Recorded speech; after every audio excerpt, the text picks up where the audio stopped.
കോൺഗ്രസ് നേതാവ് രാഹുൽ ഗാന്ധിയുടെ പൗരത്വ വിഷയവുമായി ബന്ധപ്പെട്ട് ഭാരതീയ ജനതാ പാർട്ടി ബിജെപി നേതാവായിട്ടുള്ള സുബ്രഹ്മണ്യൻ സ്വാമി നൽകിയ ഹർജിയിൽ ഡൽഹി ഹൈക്കോടതി വെള്ളിയാഴ്ച കേന്ദ്ര സർക്കാരിന്റെ നിലപാട് തേടിയിരിക്കുന്നു. രാഹുൽ ഗാന്ധിക്കെതിരായ തന്റെ പരാതിയിൽ തൽസ്ഥിതി റിപ്പോർട്ട് സമർപ്പിക്കാൻ കേന്ദ്ര സർക്കാരിനോട് നിർദ്ദേശിക്കണമെന്ന് സ്വാമി ആവശ്യപ്പെട്ടിട്ടുണ്ട്.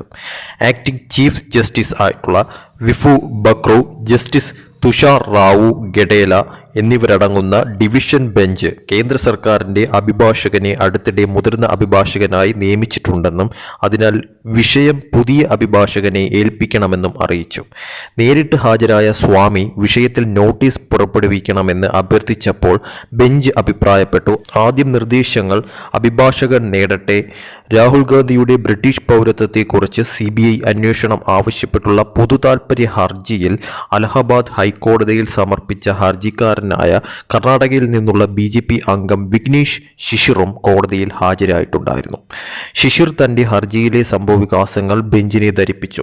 എന്നാൽ കേന്ദ്ര സർക്കാരിന്റെ അഭിഭാഷകന്റെ അഭ്യർത്ഥന മാനിച്ച് കേസ് 2025 ജനുവരി 13 മാറ്റിയിരിക്കുന്നു. അഭിഭാഷകനായ സത്യ സബർവാളിനൊപ്പം സ്വാമി നേരിട്ട് ഹർജിക്കാരനായി ഹാജരായിരിക്കുകയാണ്. 2019 ഓഗസ്റ്റിൽ താൻ ബ്രിട്ടീഷ് പൗരനാണെന്നും ബ്രിട്ടീഷ് പാസ്പോർട്ട് കൈവശം വച്ചിരിക്കുന്നതുമായി ബന്ധപ്പെട്ട് ബ്രിട്ടീഷ് ഗവൺമെന്റിനോട് സ്വമേധയാ വെളിപ്പെടുത്തിയെന്നും കോൺഗ്രസ് നേതാവ് നടത്തിയ ലംഘനങ്ങളെക്കുറിച്ച് സ്വാമി കേന്ദ്രത്തിന് ഒരു കത്ത് എഴുതിയിരുന്നു എന്നും 1955 ഇന്ത്യൻ പൗരത്വ നിയമത്തിനൊപ്പം വായിച്ച ഇന്ത്യൻ പൗരനായ രാഹുൽ ഗാന്ധി ഇന്ത്യൻ ഭരണഘടനയുടെ ആർട്ടിക്കിൾ 9 ലംഘിച്ചുവെന്ന് സ്വാമി ആരോപിച്ചു. ഇന്ത്യൻ ഭരണഘടനയുടെ ആർട്ടിക്കിൾ 9 പ്രസ്താവിക്കുന്നത് ഒരു വ്യക്തിയും ഏതെങ്കിലും വിദേശ രാജ്യത്തിന്റെ പൗരത്വം സ്വമേധയാ നേടിയിട്ടുണ്ടെങ്കിൽ ഇന്ത്യൻ പൗരനായിരിക്കുകയോ ഇന്ത്യൻ പൗരനായി കണക്കാക്കുകയോ ചെയ്യില്ല എന്നാണ്.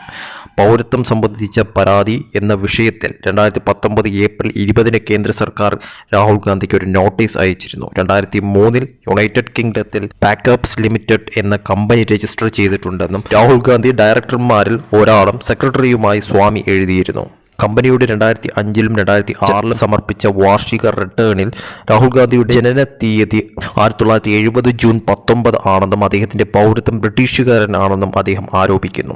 തന്റെ പരാതിയുടെ അപ്ഡേറ്റും സ്റ്റാറ്റസും ആവശ്യപ്പെട്ട് നിരവധി നിവേദനങ്ങൾ കേന്ദ്ര സർക്കാർ നൽകിയിട്ടും ഒരു നടപടിയും ഉണ്ടായിട്ടില്ലെന്ന് സ്വാമി പറയുന്നു.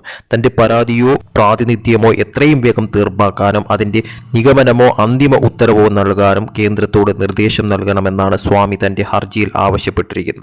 2019 മെയ് മാസത്തിൽ രാഹുൽ ഗാന്ധി ബ്രിട്ടീഷ് പൗരത്വം നേടിയെന്ന് പറയപ്പെടുന്ന ഇരട്ട പൗരത്വ പ്രശ്നം നിർണ്ണയിക്കുന്നത് വരെ 2019 പൊതു തെരഞ്ഞെടുപ്പിൽ മത്സരിക്കുന്നതിൽ നിന്ന് അദ്ദേഹത്തെ വിലക്കണമെന്ന ഹർജി സുപ്രീം കോടതി അന്ന് തള്ളിയിരുന്നു. ഈ ഒരു വിഷയം രാഹുൽ ഗാന്ധിയെ സംബന്ധിച്ചിടത്തോളം അതിനിർണായകം തന്നെയാണെന്ന കാര്യത്തിൽ സംശയമില്ല. കാരണം ഈ ഒരു വിഷയത്തിൽ, അതായത് ഈ ഒരു ഇരട്ട പൗരത്വത്തിൽ എന്തെങ്കിലും തരത്തിലുള്ള നടപടി എടുക്കുന്ന തലത്തിലേക്ക് കാര്യങ്ങൾ നീങ്ങിക്കഴിഞ്ഞാൽ അത് തീർച്ചയായിട്ടും നിലവിൽ രാഹുൽ ഗാന്ധിയുടെ MP സ്ഥാനം തന്നെ നഷ്ടപ്പെടുന്ന തലത്തിലേക്കും അതോടൊപ്പം തന്നെ ഇനി വരുന്ന തിരഞ്ഞെടുപ്പുകളിൽ മത്സരിക്കാൻ പറ്റാതെ അയോഗ്യനാവുന്ന തരത്തിലോട്ടും കാര്യങ്ങൾ എത്തിപ്പെടും.